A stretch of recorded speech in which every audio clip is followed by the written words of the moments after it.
Esta clase y la siguiente vamos a ver suma de momentos angulares.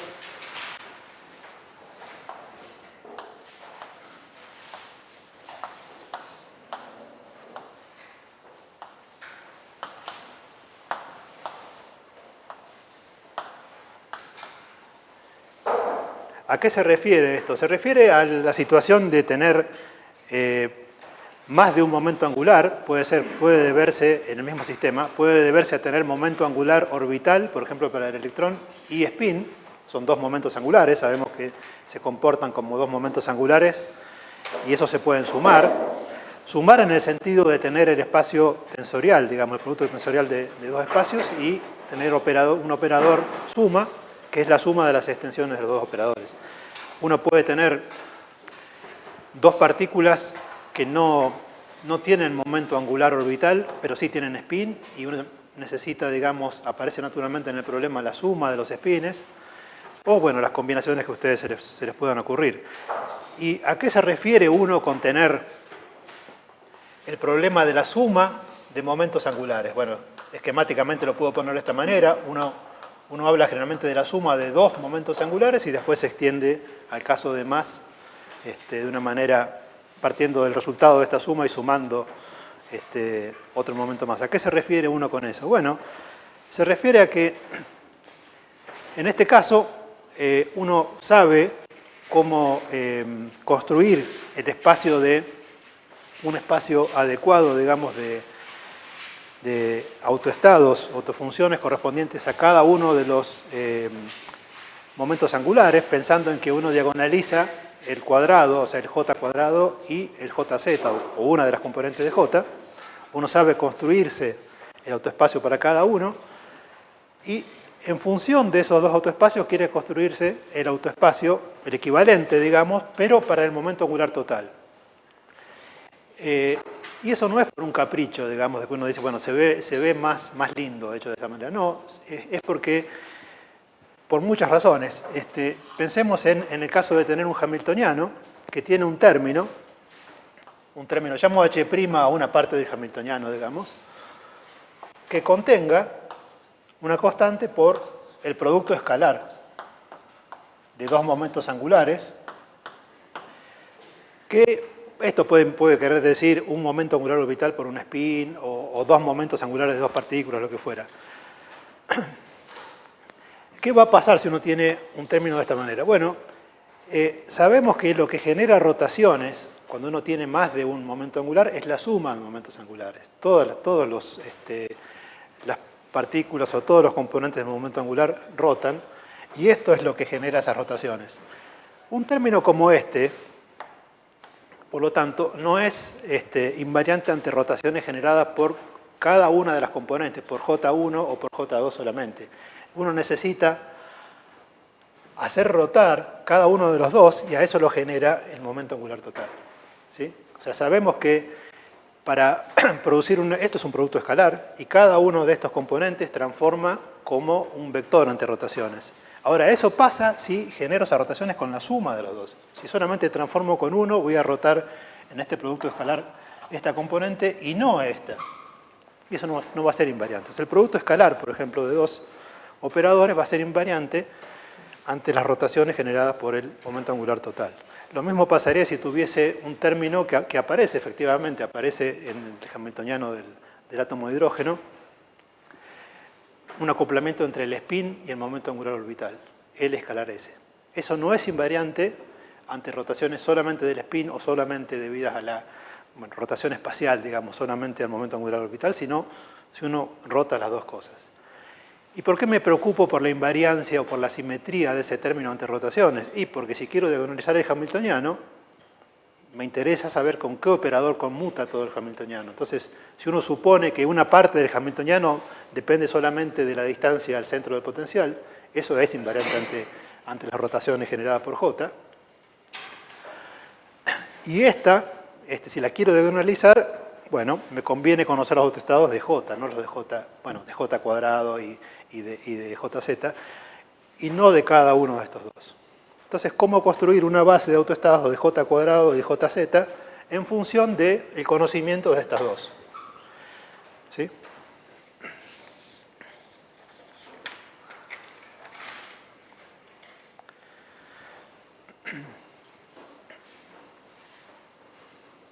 O sea, se trata no solamente de una cuestión estética, sino de diagonalizar el hamiltoniano. O sea, uno en general, salvo que no tenga invariancia ante rotaciones, pero en general está pensando en un problema donde tiene invariancia ante rotaciones, y eso significa esto, que H conmuta con todas las componentes de J.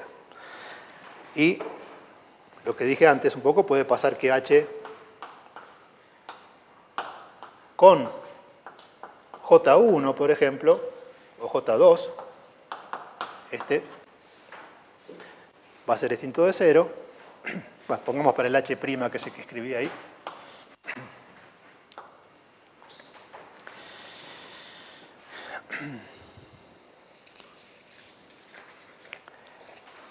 Entonces, empecemos por el caso más sencillo posible, no trivial de suma de dos momentos angulares. Bueno, el más sencillo posible sería trivial, que sería sumar dos momentos angulares cero, digamos, serían dos partículas, dos cosas escalares, que eso me vuelve a dar una cosa escalar. El más sencillo posible no trivial es dos espines un medio.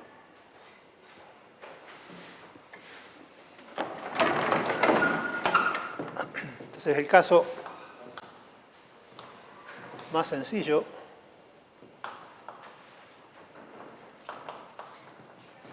posible de esta suma de momentos angulares es tener dos espines un medio. Muchas veces al momento angular total, que resulta de combinar solamente espines, es una costumbre nomás, se lo suele llamar S. Es un J, digamos, pero bueno, van a ver que aparece o como J o como S. O sea, uno piensa en un S igual a S1 más S2, donde cada uno de estos es un operador de spin, pero correspondiente a espacios diferentes. Y el S actúa sobre el producto tensorial de los dos. O sea, uno tiene dos espacios, ¿no? Dos espacios, E1 y E2. Me estoy olvidando de toda la parte radial y demás, me concentro solamente en la parte de spin. La dependencia en otros números cuánticos la olvido por ahora y me concentro en esta parte.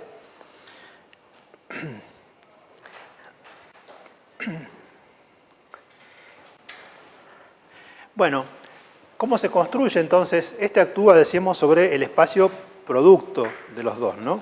Uno tiene los espacios E1 y E2. ¿Cómo se construye la base del espacio E1 si uno me concentro solamente como dije, en la parte de spin? Entonces, para el espacio E1, ¿qué tengo como base? Bueno, tendré los kets correspondientes a momento angular en la dirección z, más h barra sobre 2 y menos h barra sobre 2. Tengo un espacio de dimensión 2.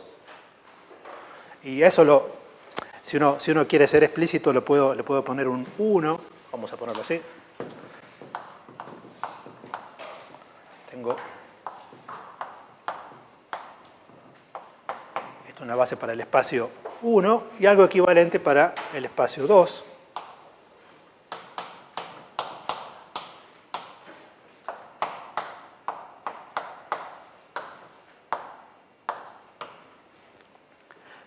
De manera tal que S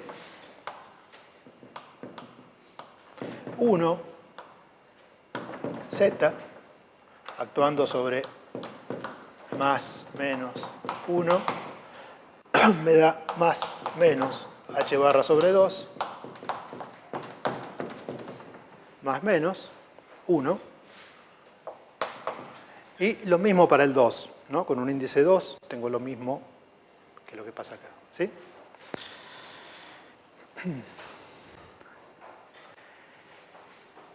¿Cómo me construyo una base del producto ahora?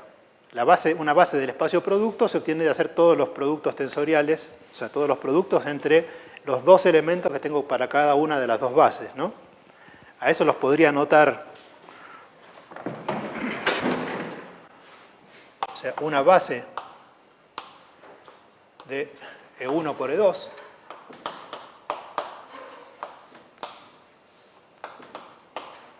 ¿Cómo la genero? Bueno, todos los productos tengo dimensión 4. Puedo multiplicar los dos vectores de una base por los dos de la otra.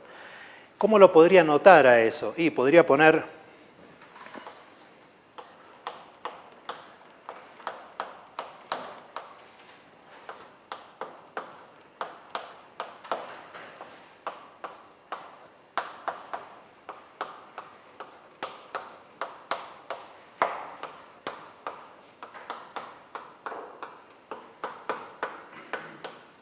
y el último menos menos.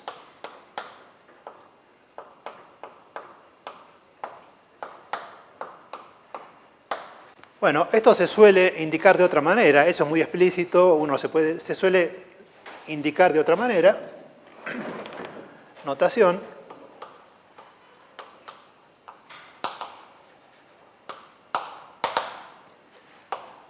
Cuando uno tiene una cosa de este estilo, donde este epsilon significa, es lo mismo que más o menos, incluyo los dos casos, digamos, escribo escribo simplemente esto con la convención de que esto se refiere al espacio 1 y esto al espacio 2. ¿Sí? El primero, claro, ahí aparece la duda, ¿qué pasa si tomo el bra correspondiente a este? Si ahora tomo el bra, bueno, cuando tomo el bra, tomo la convención de que esto se refiere al 1 y esto al 2 también. O sea, esto va a corresponder al 1 y esto al 2. Uno podría pensar que es la reflexión especular y entonces al revés, pero no, se complica demasiado. Es más sencillo diciendo que la primera componente se refiere al 1 y la segunda al 2. Entonces, ¿cómo se ve el problema de la suma de momentos angulares en este contexto? Y bueno, tengo ese espacio de dimensión 4, tengo una base, o sea, tengo una base de 4 componentes independientes.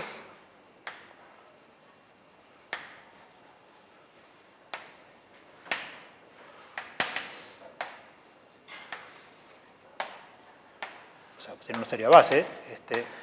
Y quiero diagonalizar en ese espacio, o sea, no va a ser diagonal en esa base, los operadores S cuadrado y SZ.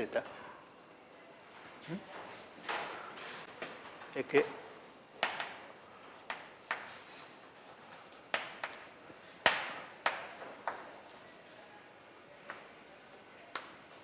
S cuadrado y SZ, donde S es la suma de los dos momentos angulares.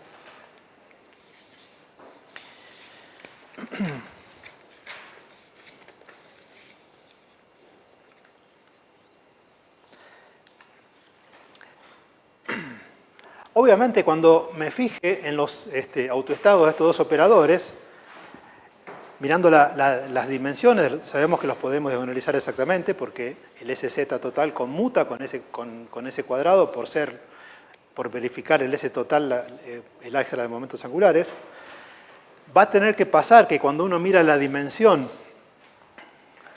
la dimensión asociada a la base que me diagonaliza simultáneamente estos dos, me tiene que volver a dar 4. No quiero perder estados, quiero representar lo mismo en otra base donde los operadores esos son diagonales simultáneamente.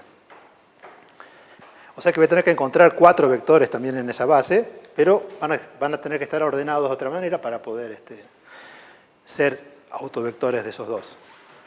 Entonces miremos primero qué pasa con el SZ actuando sobre la base esta, sobre la base que tengo, la base que me construí haciendo el producto tensorial. O sea, qué pasa con SZ actuando sobre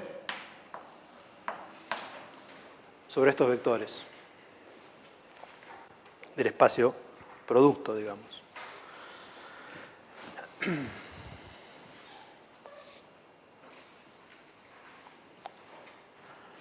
Y bueno, lo que veo es que, bueno, cada uno de ellos, el SZ, ¿qué es? SZ es S1Z más S2Z, me da simplemente la suma de los momentos angulares en la dirección Z para cada una de las componentes. Eso.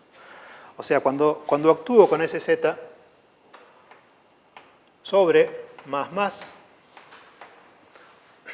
bueno, acá a veces voy a poner la coma, a veces no es necesaria, para escribir menos no voy a poner la coma directamente. ¿Eso qué me va a dar? H barra sobre 2 más H barra sobre 2, porque esto es suma de dos cosas. La primera componente me da un H barra sobre 2 para un H barra sobre 2 para por el mismo estado.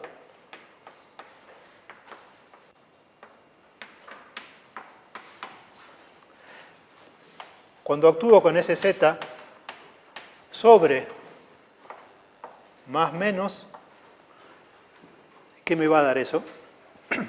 0, ¿no?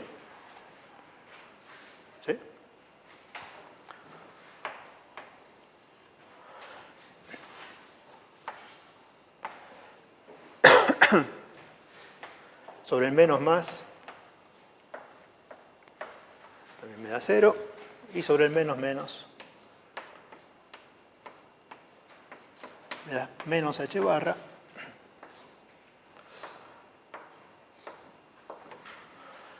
menos menos.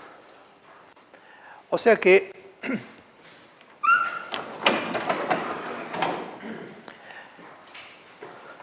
recuerden cuando teníamos un operador de momento angular total y teníamos el módulo cuadrado del operador y su componente z, sabíamos que la componente z en módulo tenía un rango específico. Ese rango específico era ¿cuál? Era entre menos lo que llamábamos j y más j, ¿no? J era lo que aparecía al definir los autovalores de j cuadrado. Acá sería del s cuadrado. O sea, lo que vemos es que el sz, el rango del sz, es entre menos, o sea, el autovalor, si uno dice que sz tiene autovalores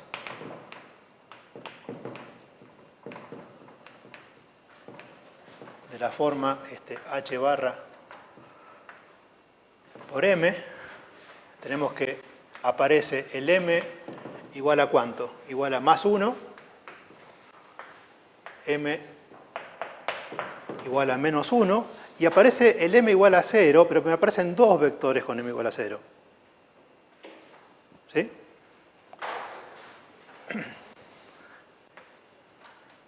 Con m igual a 0 tengo dos vectores. O una base. Son estos dos, en este espacio, digamos.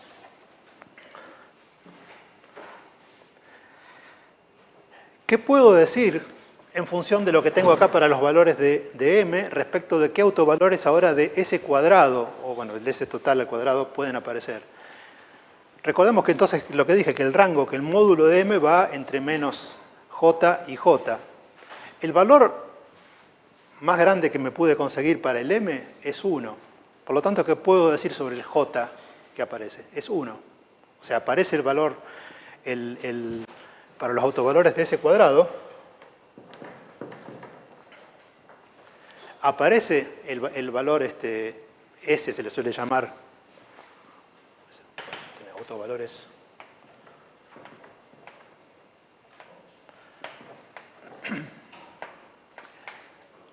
h barra cuadrado, se le suele llamar s en lugar de j cuando se trata de spin total, pero es el mismo concepto. ¿Qué puedo decir? Fíjense que este es el máximo m que me puedo generar. Tengo el m igual a 1 y el m igual a menos 1, pero el máximo módulo es 1. O sea, estos son autoestados todos de la base esta del producto, son todos autoestados de sz. No me puedo conseguir un valor más grande de m que el que resulta de sumarlos, de ponerlos todos alineados y con el mismo valor. O sea, aparece claramente el s igual a 1. Y sabemos que un momento angular cuyo valor, j, digamos, cuyo momento angular, módulo cuadrado, tiene un autovalor determinado por un s igual a 1, tiene un autoespacio de dimensión asociado a un autoespacio de dimensión 3, que corresponden a m igual a 1, 0 y menos 1. Ahora, tengo el m igual a 1, el m igual a menos 1 y el m igual a 0, pero tengo dos vectores con m igual a 0. O sea que es de esperar, y vamos a construirlo explícitamente, de que no haya solamente un valor de momento angular total que corresponda a s igual a 1, sino que también haya otro s igual a 0. O sea, esto tiene asociado dimensión 3.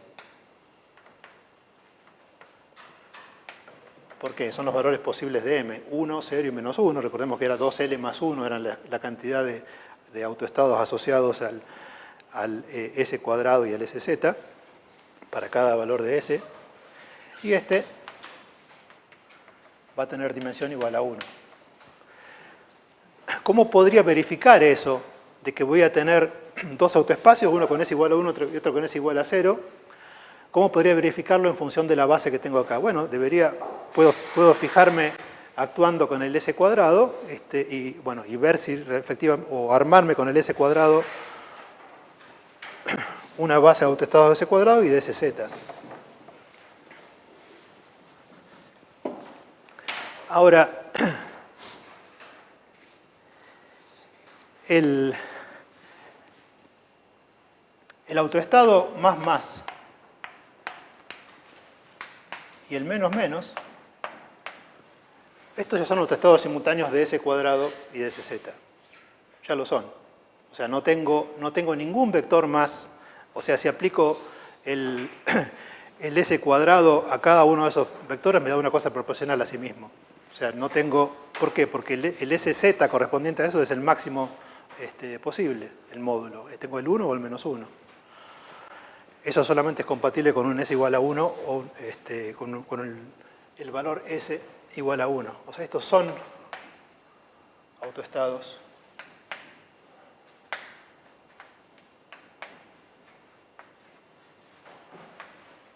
de S cuadrado con S igual a 1 y de SZ con M igual a 1 y menos 1.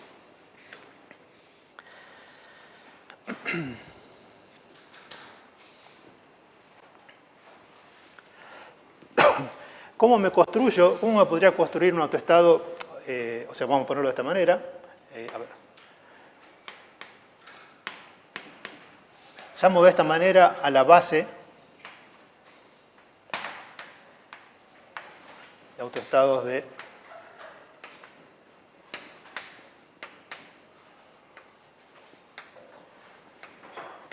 S cuadrado y SZ. Y me he construido entonces el 1, corresponde a tener el momento angular total igual a 1 y el SZ igual a 1. Esto es igual al más.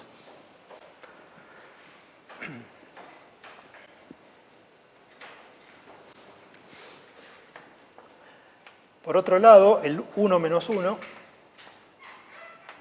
sea, S total con un numerito S igual a 1 y el SZ igual a menos 1, es este que está acá. ¿Cómo me puedo construir, por ejemplo, el 1, 0?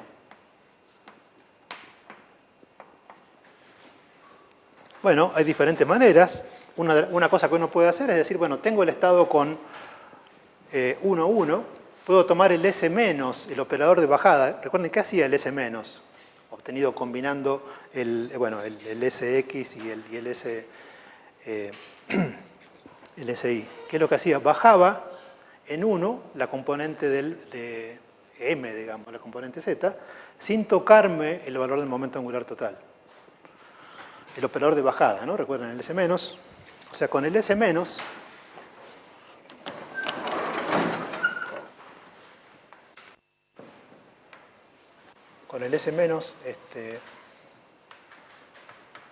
puedo construir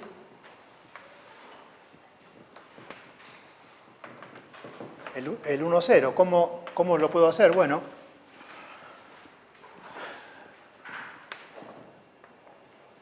el S menos se puede escribir, recordando las fórmulas que vimos en general para el momento angular. Escribo el J. Estoy simplemente repitiendo una de las ecuaciones que usamos, que teníamos para los operadores de subida y de bajada. J, M más menos 1. Esto se puede escribir como 1 sobre h barra J más menos 1 va acá. J más menos dividido raíz cuadrada de JJ más 1 menos M multiplicado por M más menos 1.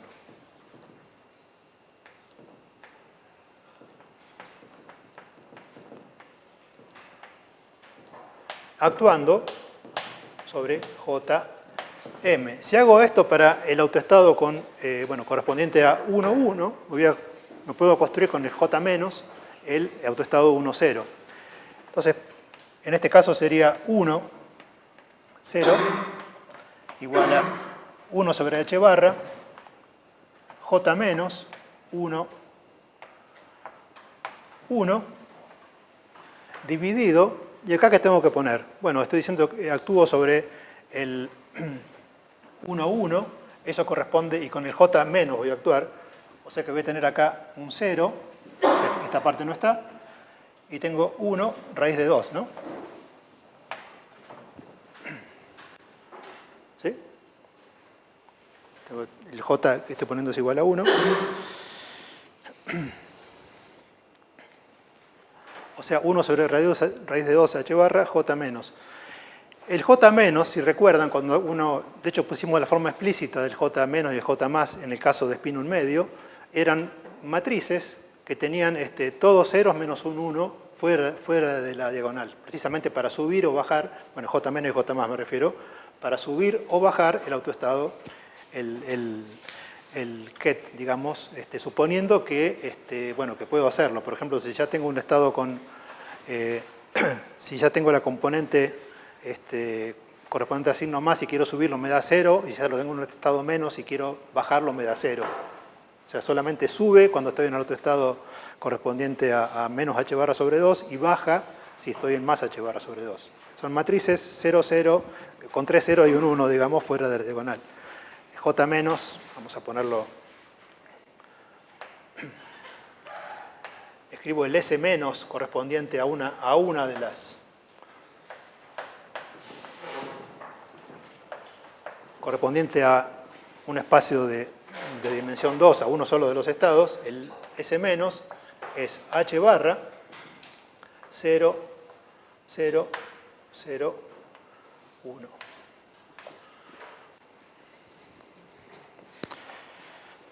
¿Sí? Y el S más obviamente es el adjunto de este, aparece con el 1 del otro lado. Entonces, ¿qué pasa cuando actúo con este que es la suma de los dos momentos? Bueno, el h barra se me va.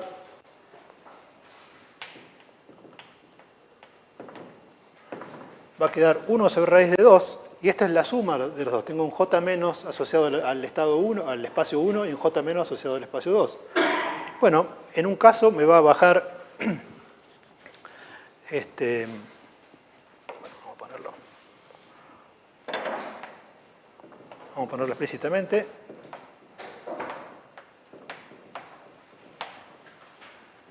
Me va a quedar una suma de términos, uno donde cambio el más por el menos, para el primer estado, más otro donde cambio este más por este menos por el otro estado. Me queda una suma de dos cosas porque esto es suma de dos operadores. ¿Sí?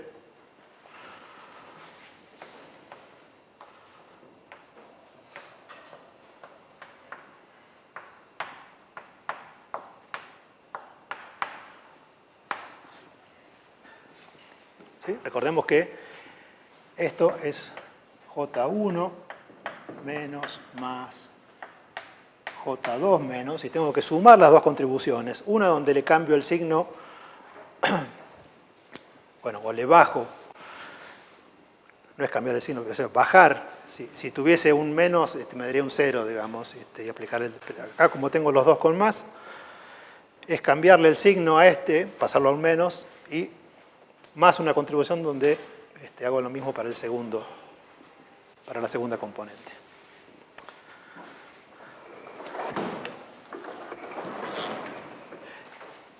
Entonces ya me construí tres estados correspondientes al mismo valor, al mismo autoestado correspondiente al S cuadrado, o sea, correspondientes a S igual a 1, y con los tres valores posibles de M, o sea, M igual a 1, 0 y menos 1. O sea, tengo tres estados, 1, 1, 1, 0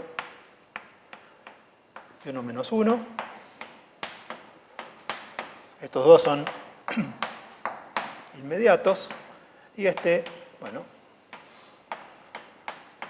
es el que construimos recién. Que forman, justamente para S igual a 1, forman los tres autoestados que uno puede construirse con un valor S igual a 1 y los tres posibles valores M más menos 1 y M igual a 0, ¿no? El 2S más 1 famoso. A estos tres estados se los suele llamar triplete. Es un triplete que me armé, triplete en el sentido de que triplete se refiere a degeneración 3, es degeneración para el momento angular total. Es un triplete de estados. También creo que la terminología viene de la parte espectral de tener en una situación de generación igual a 3 niveles que aparecen juntos, por ejemplo. Que eso se puede romper si uno lo acopla con un campo externo, un campo magnético. Si uno acoplase la componente Z del momento angular total a un campo magnético, podría separar ese triplete, digamos. Separarlos y apareciera el SZ, como ya sabemos, ¿no? Del efecto Zeeman.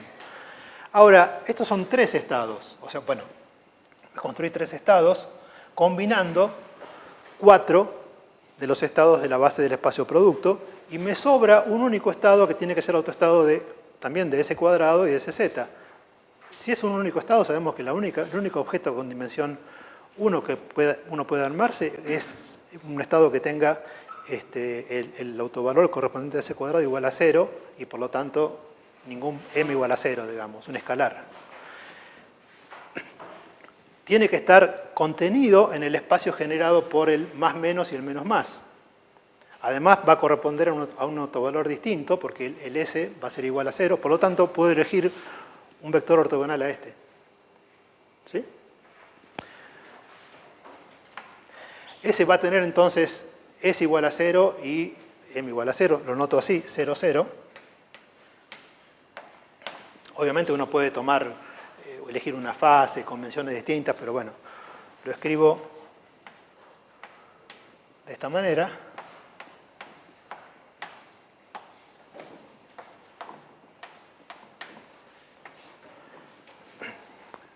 Va a tener, obviamente tiene 0 para la componente z del momento angular, porque si uno calcular el momento angular total en la dirección z, simplemente sumar los signos y multiplicar por h barra sobre 2, y tanto este como este lo cumplen. Ahora este va a tener un s cuadrado, un autovalor del s cuadrado distinto. Decimos que ese solo puede ser 0, y se lo llama singlete.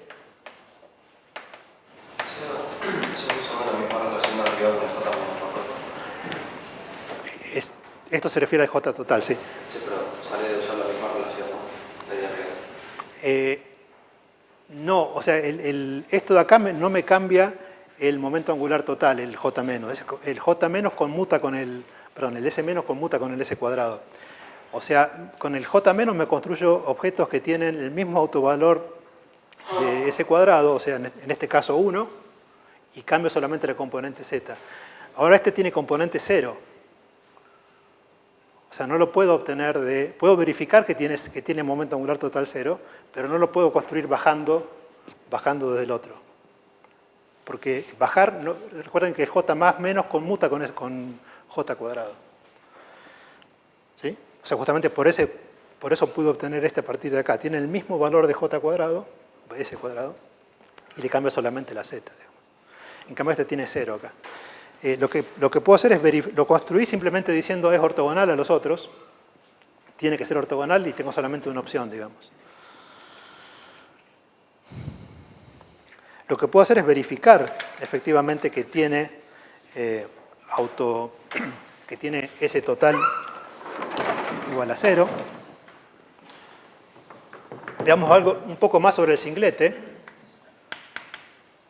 Es un objeto extraño, voy a decir por qué, pero extraño ¿por qué? Porque está armado con dos espines. Uno dice, es una combinación lineal de dos estados, uno donde están los espines antiparalelos y uno con, más h barra sobre otro, menos h barra sobre 2, y otro con una resta, digamos, donde están intercambiados. Ahora, eso se comporta decir que tiene momento angular total igual a 0, significa que cada componente del momento angular total, Sx, Si y Sz, las tres anulan a este estado. O sea, es un escalar. Está armado con dos espines, pero es un escalar. Si roto el sistema, va a quedar igual. ¿Por qué? Porque rotar el sistema es actuar con esos operadores T sub G que se escriben como la exponencial de menos I sobre 2, el ángulo, escalar la matriz de sigma. eso no va a cambiar, porque es anulado por cada una de las componentes del momento angular total. O sea, el singlete verifica que S, o sea, componente a componente, es anulado. O sea, sabemos que uno no puede en general buscar autoestados simultáneos del S, bueno, salvo que uno tenga una cosa que es un estado que es anulado por cada componente de S, ¿no? Sabemos que el SZ es igual a 0. El SZ,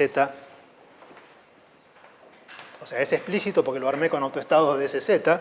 Sabemos que SZ00 es igual a 0. ¿Qué pasa si miro, no voy a hacer las tres componentes, pero qué pasa con la componente X?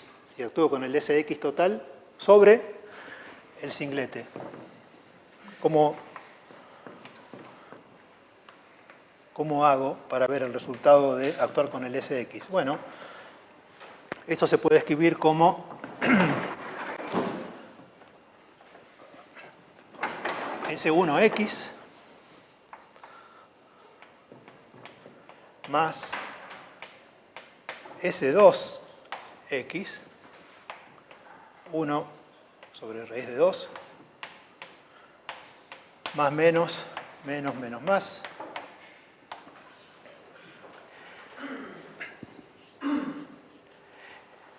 Y conviene, si uno quiere recordar cómo actuaba cómo actuaban los S sobre cada uno de los, digamos, el SX, cómo actuaba sobre un spin, conviene ponerlo en términos de matrices sigma. Ahora acá, cuando lo escribo en términos de matrices sigma, hay que tener cuidado porque tengo dos espacios. O sea, debería decir una de las matrices sigma actúa sobre la primera componente y otra de las matrices sigma actúa sobre la segunda componente. ¿Sí? El SX estaba definido como H barra sobre 2 por la matriz de Pauli sigma X, que era básicamente una matriz antidiagonal con 1, 1 y 1 directamente, ¿no? El S1X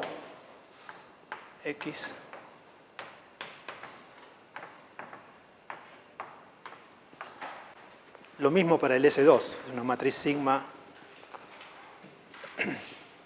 1 por H barra sobre 2. Entonces, ¿qué es lo que pasa? Obviamente le hace lo mismo, pero a la segunda componente. O sea, fíjense que lo que hace el S es H barra sobre 2 y precisamente donde dice más pone un menos, donde dice menos pone un más. Hace eso nada más, sin ningún signo ni nada, porque esa no tiene los dos elementos, digamos, con un 1, sin ningún signo. Si fuese el SI, debería poner un más I o un menos I, pero esta simplemente permuta, digamos, más por menos y menos por más. Entonces, ¿cuál es el resultado? Bueno, eso me da H barra sobre 2, eso se va a ir al final porque esto me va a dar 0. Pero, ¿qué pasa cuando actúo con el S1 entonces? Tengo que mirar solamente la primera componente. Me va a dar dos términos actuar con el S1 sobre esos dos estados. ¿Qué me da primero? Me queda cambio más por menos y el segundo lo dejo igual. Menos, cuando actúo sobre este, ¿qué me queda? Más, ¿verdad? Como signo menos.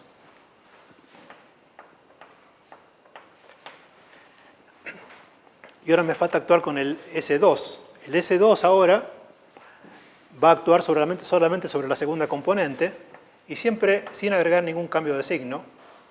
Me va a quedar entonces más, menos, y acá me va a quedar menos, ¿no? Que es 0, ¿no? Se cancelan 2 a 2.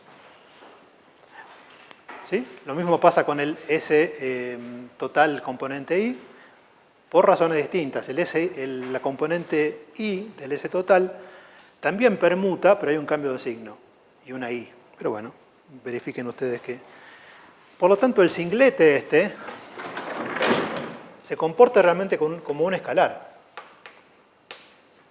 O sea, si uno bueno, vamos a ponerlo de esta manera. Si uno actúa con E a la menos I sobre H barra Φ asociado a un ángulo de rotación escalar S, esto me da el mismo estado.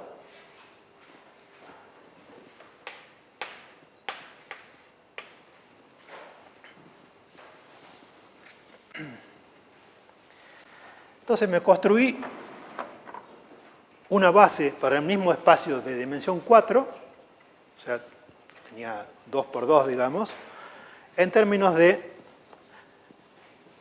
dos bases o dos autoespacios correspondientes a diferentes valores de S cuadrado, uno con S igual a 1, otro con S igual a 0. Obviamente generan el mismo espacio total y se suele notar el resultado de esta construcción, notación, digamos, se suele notar de esta manera. Un medio, que es el valor asociado a S de uno de los espacios, por un medio igual a 1 más 0. Cosa que no debe entenderse como algebraicamente, ni mucho menos como ecuación, pero uno habla de que este producto tensorial de dos espacios asociados a momento angular total igual a un medio, me resulta igual a una suma directa, en sentido de espacio vectorial, de una cosa bueno, correspondiente a momento total 0 y otra en momento total 1. ¿Sí? En este momento aprovecho a hacer comentarios, porque esto el singlete tiene su, no sé si llamarlo aplicación, pero su interés por otras cuestiones. Un comentario acerca del estado singlete. Está relacionado con un efecto que habrán, una paradoja de la que habrán escuchado hablar, es la paradoja Einstein-Podolsky-Rosen.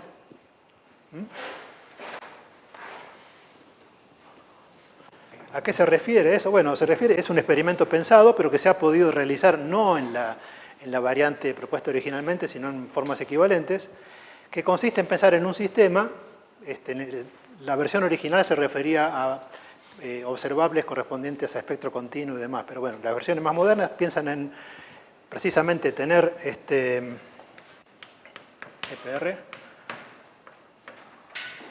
tener un estado, se puede pensar formado por un par de partículas de spin 1 medio, pero en un estado singlete, o sea, spin total igual a 0, por lo tanto un único estado, o sea, el J igual a 0, por lo tanto tengo un único estado, tengo el singlete. Se puede pensar en una especie de partícula compuesta, en una situación en la que la interacción con el entorno es despreciable o no afecta al momento angular total, o sea, ningún acoplamiento que rompa, digamos, la simetría entre rotaciones, por lo tanto se va a conservar el momento angular total. Y pensar que ese singlete, correspondiente a un estado ligado, se rompe, se separan las dos partículas que llevan spin. ¿Sí? Entonces uno tiene un singlete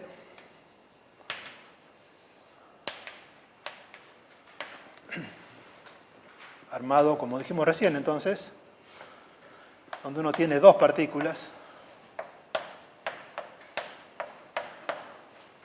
la partícula 1 y la 2, no sé, un electrón y un positrón, y eso se desintegra y demás. Y ahora esas se separan, digamos, y uno piensa en un experimento donde uno mira solamente, elijo la 1, por decir, la partícula 1, y hago un experimento donde mido la componente del spin según la dirección z. Se puede tomar cualquiera de las tres. En ese experimento, entonces, en esta región, me concentro en la partícula 1. La otra partícula, esto es un átomo, bueno, un estado ligado que se desintegró, la otra estará a una cierta distancia, el centro de masa de la partícula estará a una cierta distancia del otro, digamos, y acá me concentro en medir solamente el S1 componente Z. Obviamente, si miro la componente 1 del SZ, solamente me va a dar, esto es un espacio, un producto tensorial, los únicos valores posibles van a ser más h barra sobre 2 o menos h barra sobre 2. Eso, el operador es la extensión a todo el espacio del operador que actúa solamente sobre la primera. Los valores posibles son más h barra sobre 2 y menos h barra sobre 2. Ahora, ¿qué pasa si yo miro la componente z del spin y me da, por ejemplo, más h barra sobre 2? Uno de los postulados de la cuántica me dice que eso proyecta al estado. Postulado de proyección. Si medí la componente, de hecho, ¿cuál es la probabilidad de medir la componente, de medir más, digamos, de medir más h barra sobre 2? Si me fijo, es muy sencillo darme cuenta de que la amplitud es 1 sobre raíz de 2 y la probabilidad es 1 medio. De medir más 1 para la componente z. ¿Qué pasa si medí efectivamente más h barra sobre 2 para la componente z del primer spin, de la primera partícula acá?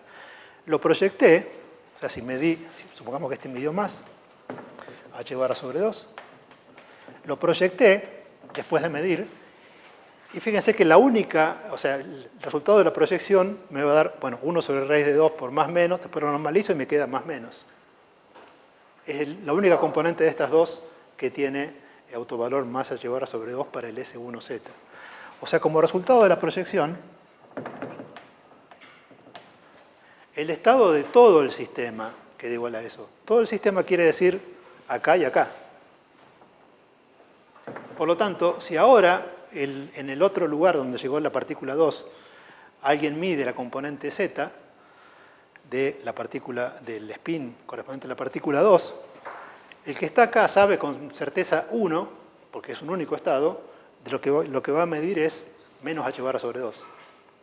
O sea, el resultado de haber medido acá la proyección del estado del sistema, que sigue siendo el estado de un único sistema, hace que instantáneamente tengo menos h barra sobre 2. Obviamente pasa lo mismo si hubiese medido menos h barra sobre 2, tendría más h barra sobre 2 para el otro, ¿no? Para el S2Z. Y esto se parece a una acción instantánea a distancia, digamos, ¿no? Que puede violar causalidad, porque, ¿qué pasa? Uno mide acá y sabe con certeza que el otro, o sea, es como que se da cuenta la otra partícula, sin importar si está a una separación tipo espacio, como se dice en relatividad. Instantáneamente, digamos, se propaga esa información, entre comillas, no es información, pero instantáneamente se da cuenta la otra partícula de que el estado tiene que ser el opuesto a digamos. Aclaro porque, justamente, por la misma razón una razón similar a lo que dije antes, de que esto no es una cosa particular de la componente z, pasa lo mismo si uno midiese la componente x, eso proyecta también el estado va a ser una combinación de los dos, ahora no es solamente o el otro va a medir el valor opuesto también, ¿sí? Lo que pasa es que no va a ser simplemente una proyección, igual va a ser una combinación de los dos. ¿Por qué? Porque el SX no es diagonal, el S1X no es diagonal en esta. Pero no hay nada particular con la componente. Si es un escalar, no hay nada particular con la dirección Z, ni puede haberlo.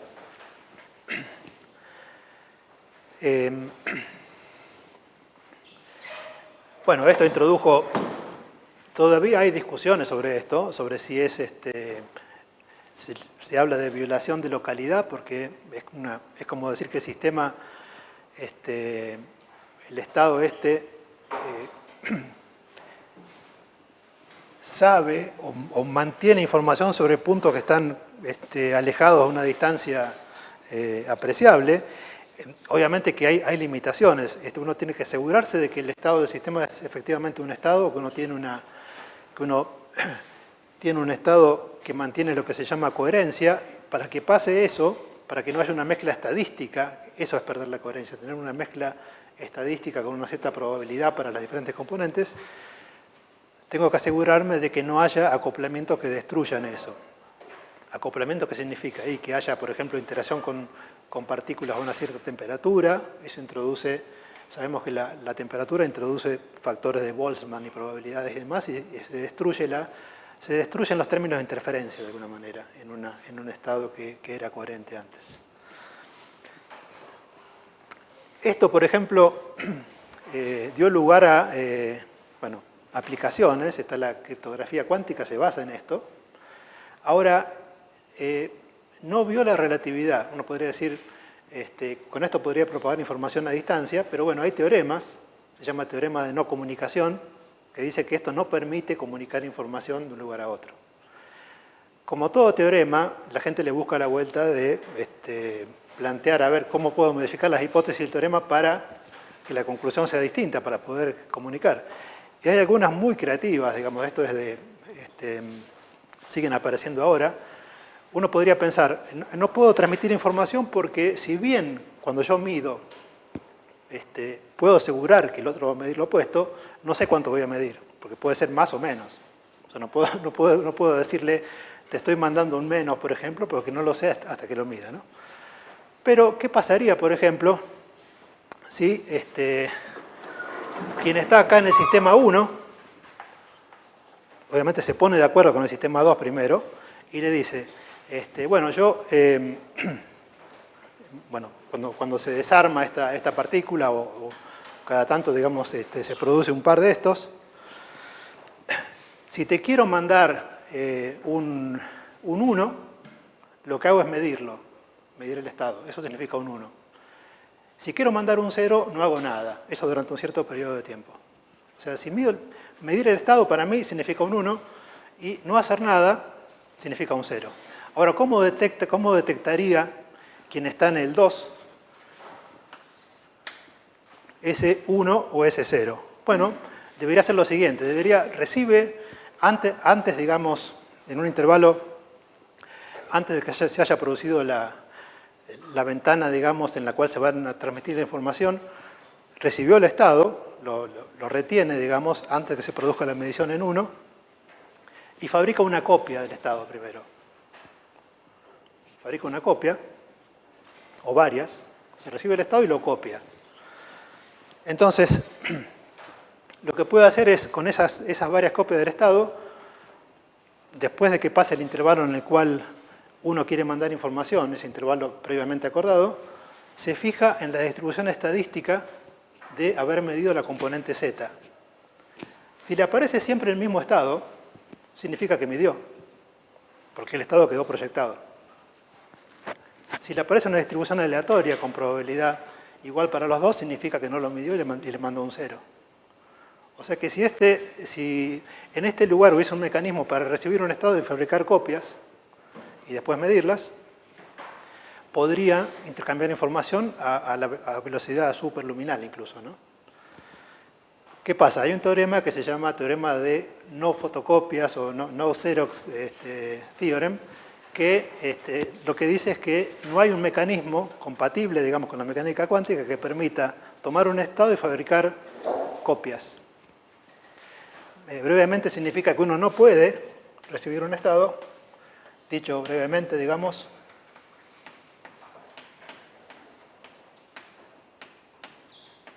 que esto no se puede hacer.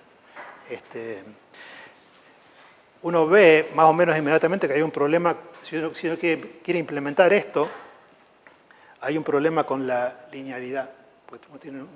O sea, un operador lineal no podría hacer eso. Y uno dice, bueno, ¿qué me importa que sea lineal o no? Bueno, uno quiere preservar el hecho de que sea un estado cuántico sin perder la coherencia y demás, ¿no? Este tema sigue siendo muy activo, trae problemas, o sea, siempre hay propuestas nuevas sobre cómo resolver esta paradoja de la presunta conexión entre cosas que están separadas. Este postulado de la proyección, que es lo que está detrás de esto, vale también para mecánica cuántica relativista, teoría de campos, lo que fuera.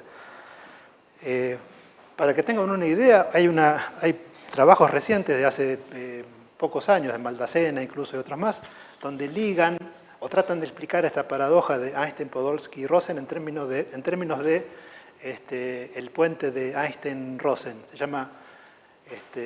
La propuesta se llama ER igual a EPR. El puente de Einstein-Rosen es decir, habla de la existencia de soluciones tipo agujero de gusano. Un agujero de gusano que liga dos puntos del espacio-tiempo que no pueden estar conectados causalmente en el espacio, no podrían estar conectados casualmente, pero el agujero de gusano lo que hace es que sí puedan estarlo porque justamente es un puente, un atajo, digamos. Y ellos construyen una solución tipo agujero negro que coincide con un estado ligado, con un estado, una combinación lineal tipo singlete, digamos. Bueno, eso de alguna manera resolvería la paradoja esta de la aparente conexión entre cosas que no pueden estar conectadas mediante un atajo usando de relatividad general. De hecho, proponen que lo que se llama entanglement entre variables cuánticas se podría entender con relatividad general, que parece un poco extremo, pero bueno, es para tener una idea de que el tema sigue dando para nuevas propuestas aún ahora, ¿no? Hay alternativas también, una que se llama superdeterminismo, que aparentemente explica todas las paradojas, pero no es falsificable. O sea, es una propuesta que resolvería las paradojas estas de la conexión, pero de una manera medio diferente, digamos, se llama superdeterminismo. Si quieren, no es falsificable porque hace hipótesis sobre lo que pasó en el Big Bang, digamos, y que no se podrían verificar hacia atrás. Este experimento con el singlete se suele hacer en realidad no con spines un medio, sino con polarizaciones de luz, estados de polarización, y el mantenimiento del entrelazado cuántico se suele hacer, se asegura mediante fibras ópticas generalmente, donde es más sencillo preservar, digamos, el hecho de que el estado sea efectivamente una combinación lineal y no se introduzca un ruido estadístico que lo pierda, ¿no? Y, bueno, quería aprovechar porque el singlete justamente es un estado donde aparecen, primero uno entiende todo este tipo de cosas. Bueno, ¿qué pasa con el caso general? El caso general volviendo a suma de momentos angulares, de tener dos momentos angulares.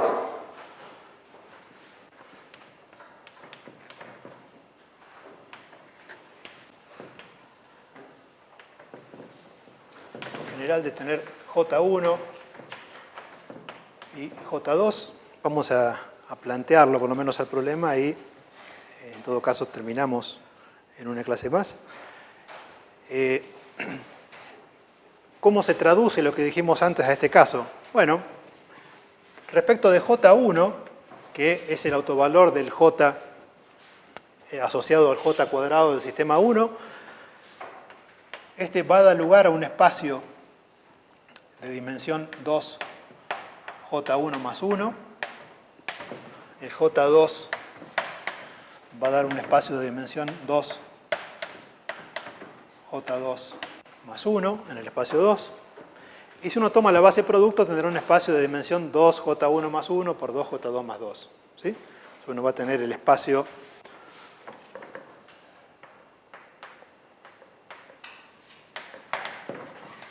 tiene dimensión igual a 2J1 más 1, o sea, todos los posibles valores de la componente Z del momento angular asociado al sistema 1 por 2J2 más 1, todos los valores posibles de Z, componente Z del momento angular asociado al 2.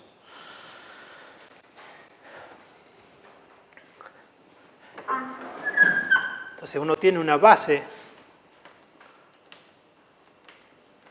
la base original que uno tiene, ¿qué es? Es una base de autoestados de J1 cuadrado,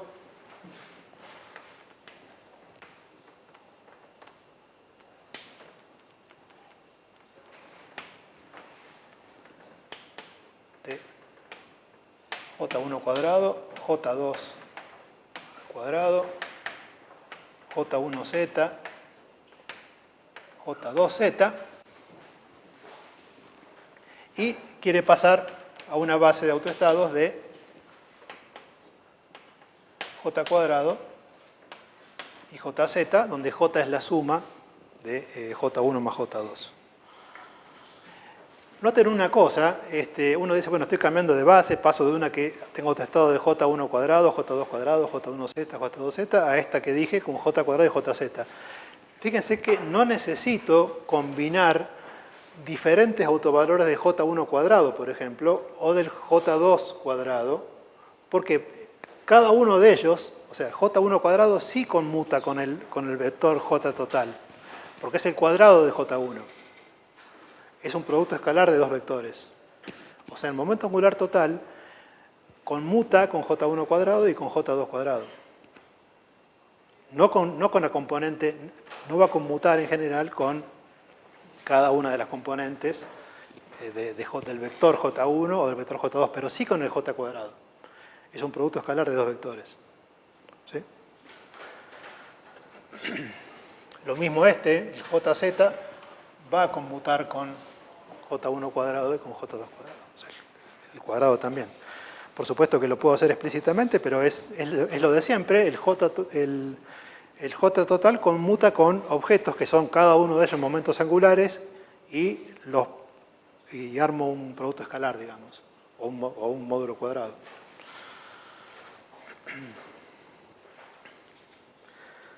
Entonces, para plantear el problema, ¿cómo procedería uno si quisiera entender qué valores de J cuadrado pueden aparecer en este producto tensorial de esos dos espacios de autoestado de J1 cuadrado y J2 cuadrado? Uno se da cuenta, procediendo en forma similar a lo que hicimos antes, que si uno se quiere armar un estado que quiere entender qué valores posibles, es fácil darse cuenta qué pasa con el valor máximo de J que puedo hacer, simplemente tomando los valores máximos posibles que tengo en cada espacio del JZ. ¿Sí? Los autoestados que tengo ya son autoestados del JZ total, los que tengo en el espacio producto. O sea, yo lo que sé es que JZ, actuando sobre un estado, JZ, que es J1Z, más J2Z, actuando sobre un estado que se lo suele llamar J1, J2, punto y coma, M1, M2, o simplemente M1, M2. Este es el autoestado en el espacio producto. O sea, actuando, ¿por qué se pueden omitir estos dos? Bueno, porque simplemente uno los deja fijos en todo el problema. Uno no es que va a combinar al mismo tiempo diferentes valores de J1 y diferentes de J2. Entonces, este JZ actuando sobre M1, M2, lo que me da es H barra M1 más M2, M1, M2.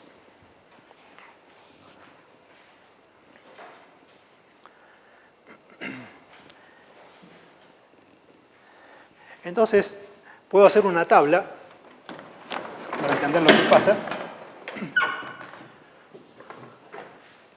Una tabla donde pongo los valores posibles de J1Z, J2Z, correspondientes a, lo que dije, a J1 y J2. O sea, J1 y J2 los supongo fijos. Y acá pongo,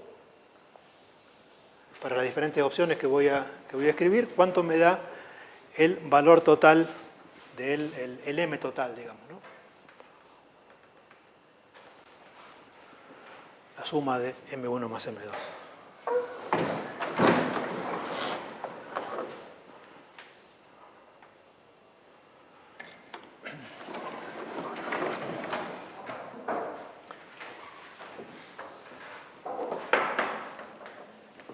Entonces, ¿cuál es el valor posible que puedo obtener para el M? ¿Y cuántos vectores hay? Y es poner J1 más J2. Y eso corresponde a, poner acá J1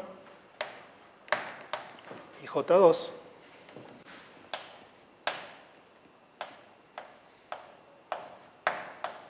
Esto corresponde a poner el M1 igual a J1 y este poner M2 igual a J2. ¿Sí?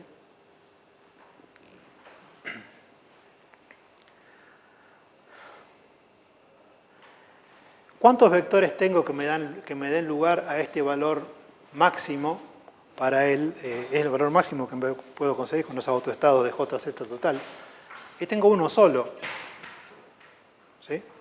Tengo uno solo. ¿Y qué valor va a tener para el valor de J correspondiente al J cuadrado? Uno tiene J cuadrado, que esto va a tener valores H barra cuadrado, J más 1. O sea, eso va a corresponder a tener un autovalor de J igual a J1 más J2. Recordemos que por el M máximo que tengo es J1 más J2 y ese M máximo me determina cuál es el valor máximo de J que voy a obtener, que es J1 más J2. ¿Sí? Esto va a corresponder a un J igual a J1 más J2.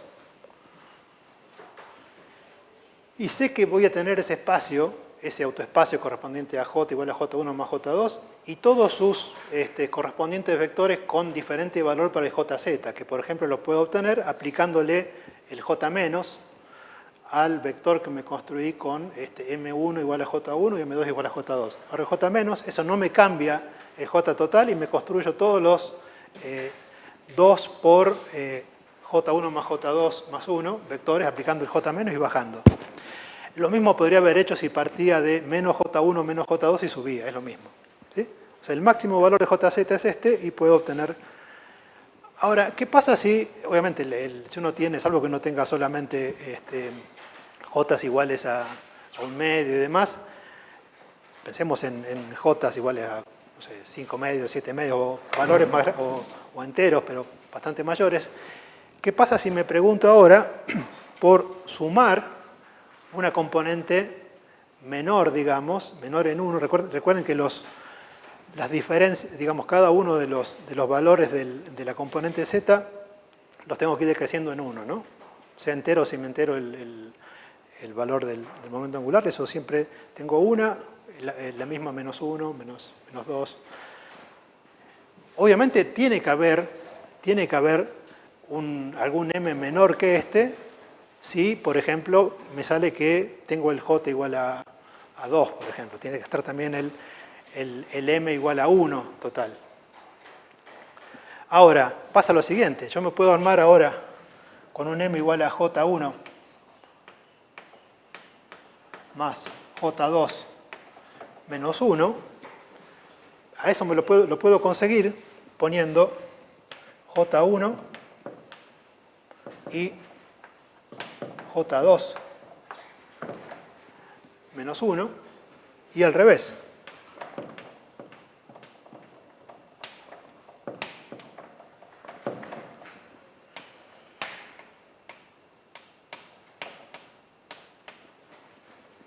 Tengo el mismo valor de M, pero tengo dos estados. Uno necesito porque tiene que estar todos los componentes M correspondientes al momento angular total igual a J1 más J2. ¿Qué significa esto de que hayan aparecido ahora una combinación, digamos, de estos, otro que tenga el mismo valor J1 más J2 menos 1 y que no va a corresponder al J total igual a J1 más J2? Significa que tiene que aparecer otro momento angular total cuyo valor no es J1 más J2, sino J1 más J2 menos 1. ¿Sí? Correspondiente a este y solamente uno. Acá me aparecen dos, de los cuales sé que una combinación lineal de este espacio de dimensión 2, va a corresponder a bajar en 1 la componente Z, bajar en H barra, digamos, la componente Z del momento angular total. Pero me aparece otra más, con valor J1 más J2 menos 1. Tengo dos acá. O sea que me aparece entonces un nuevo J, que es J1 más J2 menos 1.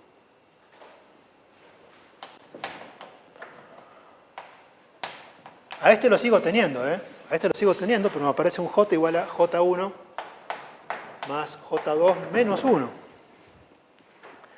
¿Qué pasa si ahora me pregunto por, vamos, en algún momento para esto, si me pregunto por bajar en 1 más, bajar otra vez en 1, el valor total del J, componente Z?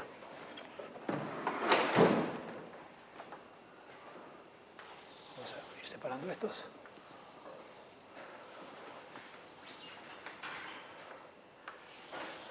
¿Qué es lo que voy a tener? Bueno, puedo tomar de estos dos valores, poner acá J1 menos 1, o bueno, menos 2, y acá J2. Vamos a sumar J1 más J2 menos 2. J1 menos 1, J2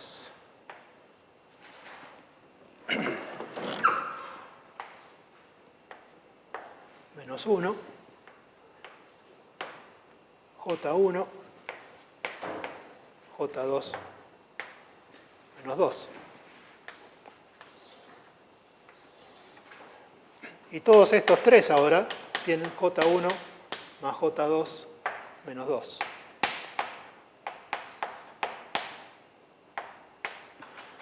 O sea que el valor de m, acá lo bajé en una unidad más.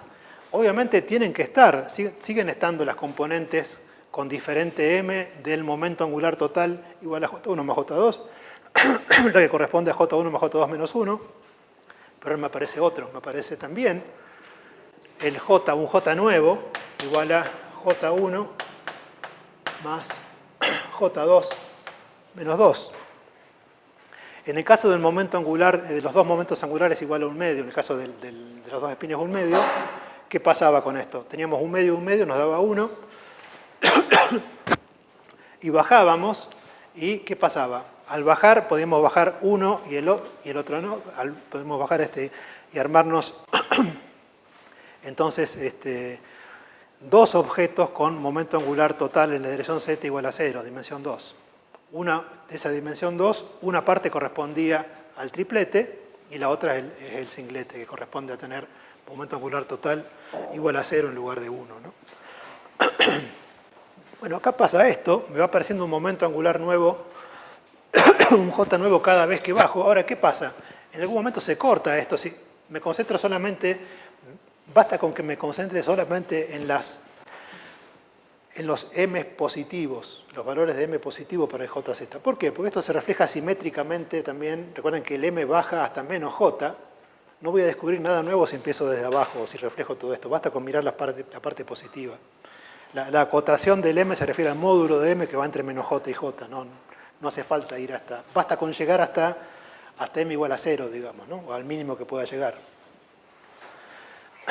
¿En qué momento se corta esto? Y bueno, uno tiene que hacer depende de cómo son J1 y J2. No sé, por convención uno puede decir, bueno, J1 es mayor o igual que J2. ¿Y qué es lo que va a pasar si J1 es mayor o igual que J2? Bueno, sigo haciendo esto y en algún momento, cuando llegué acá a un J en el cual llegué a J1 menos J2, porque le resté suficientes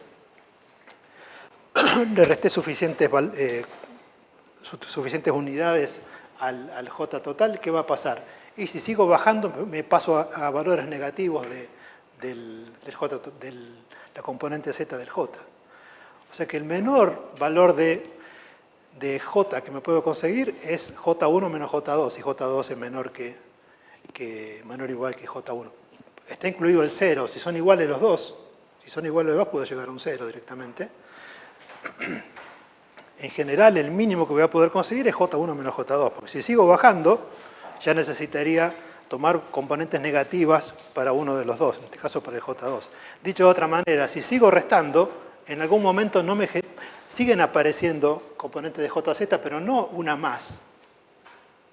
O sea, no me aparece una nueva, porque no puedo restarle más a uno de las dos componentes del JZ sin pasarme a valores negativos para esa componente. O sea, siguen estando sigo teniendo, tengo que llegar, por ejemplo, a los valores negativos, si sigo para abajo, a los valores negativos del JZ, pero no cambia la dimensión del espacio que tengo, la cantidad de veces que necesito sumar. O sea que los valores posibles de J, entonces los valores posibles de J van a ser J1 más J2, J1 más J2 menos 1, bueno, J1 más J2 menos 2, hasta J1 menos J2, esto es si J2 es menor o igual que J1, o, bueno, si uno quiere distinguir, quiere contemplar la posibilidad de que uno de los dos, cualquiera de los dos sea mayor o igual que el otro, hasta módulo de J1 menos J2. Es el menor valor que aparece. Si los dos son iguales, los dos espinos son iguales, llego al 0, como en el caso de espino 1/2, que llegaba a ese total igual a 0, ¿no?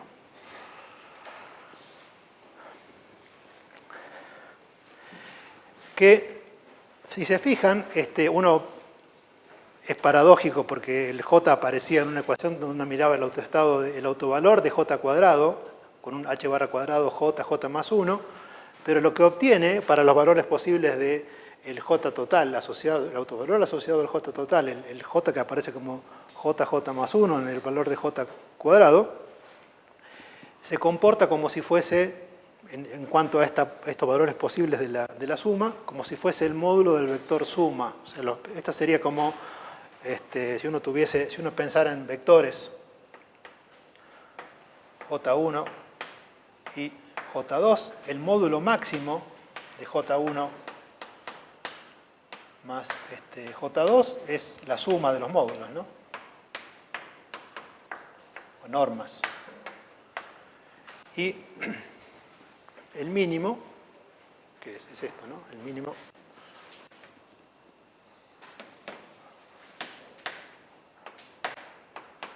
cuando están antiparalelos, ¿esto qué es? Es,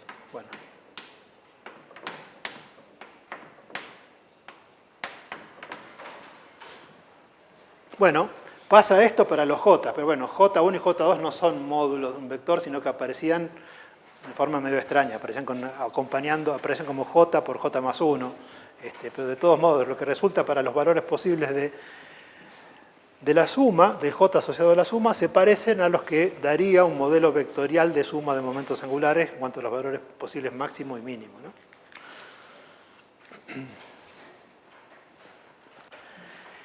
Ahora a uno se le plantea una cuestión de forma bastante inmediata. Uno dice, bueno, la dimensión del espacio de partida que uno tenía, la dimensión del espacio de partida, me refiero al autoestado simultáneo de J1 cuadrado y JZ, J2 cuadrado y JZ, era 2 por J1 más 1 multiplicado por 2J2 más 1.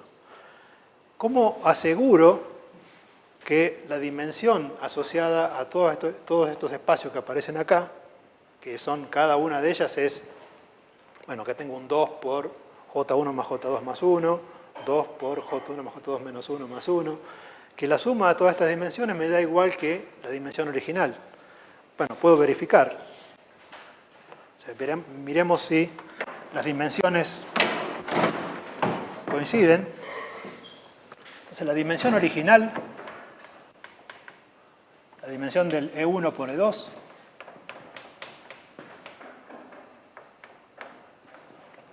este era igual a 2 J1 más 1 por 2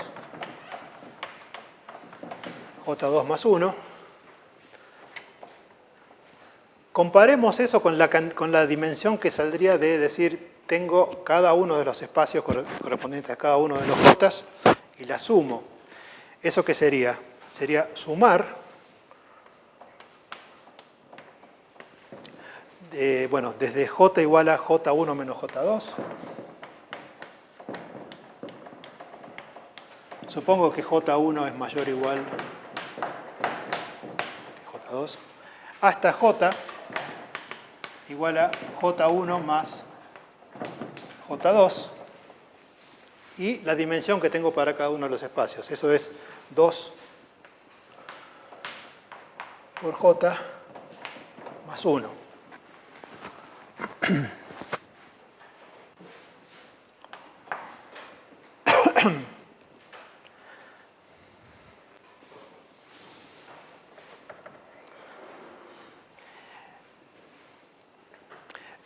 Bueno, comento, fíjense que esa la cantidad de valores, eso no lo dije, pero creo que es más o menos obvio, la cantidad de valores posibles que uno tiene para J, que salen de esta suma de momentos angulares, ¿cómo se puede escribir si J1 es mayor o igual que J2? Tengo que ser J1 más J2, bueno, hasta J1 menos J2, ¿cuántos separados por 1? ¿Cuántos valores posibles hay? Y 2J2 más 1. Es J1 más J2 menos J1 menos J2 más 1, porque también está incluido el último valor posible. De hecho, así dijimos que esos eran los valores posibles en el momento angular, porque uno resta todos los... uno sabe que puede restar hasta llegar al J2 igual a 0. Esos son 2J2 más 1 valores posibles. ¿Sí? Por eso descartamos los siguientes valores posibles de J, ¿no? Porque se me acabaron los valores positivos de J2. Bueno, ¿y esto qué es? Esto es 2 veces la suma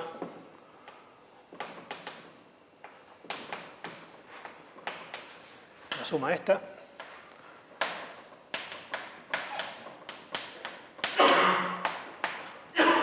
más, esto es, bueno, simplemente la cantidad de términos, que eso es J1 más J2 menos J1, eso es 2J2, ¿no?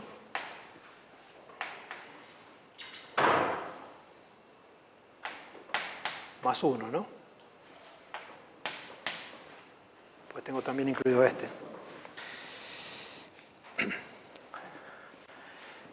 Y esto que está acá, ¿qué es? Es 2 veces por, que es una suma geométrica. Una suma geométrica, el resultado era sumar, se podía multiplicar la cantidad de términos por el promedio entre un término, entre el promedio, digamos, correspondiente a tomar el primer y el último valor, digamos. ¿No? O sea, es 2 veces por un medio por J1 más J2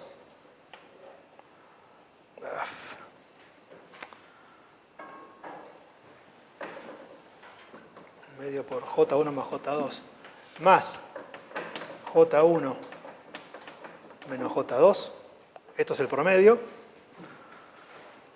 Y tengo que multiplicar por la cantidad de términos también, que es igual a 2J2 más 1, como en el caso anterior, ¿no?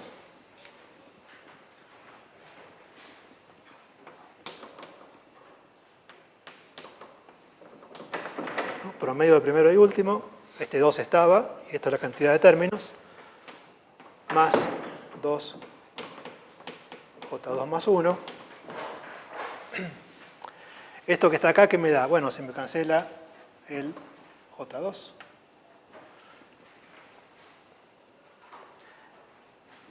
Acá se me cancela este 2 también.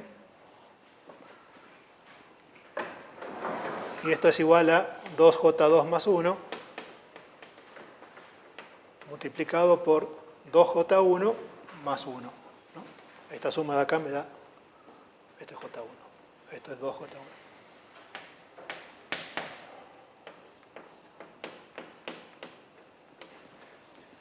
O sea, es consistente la cantidad de la dimensión del espacio que resultaría de tomar todos estos valores de J tomados cada uno una vez con la dimensión original que corresponde al producto tensorial de los dos estados, ¿no?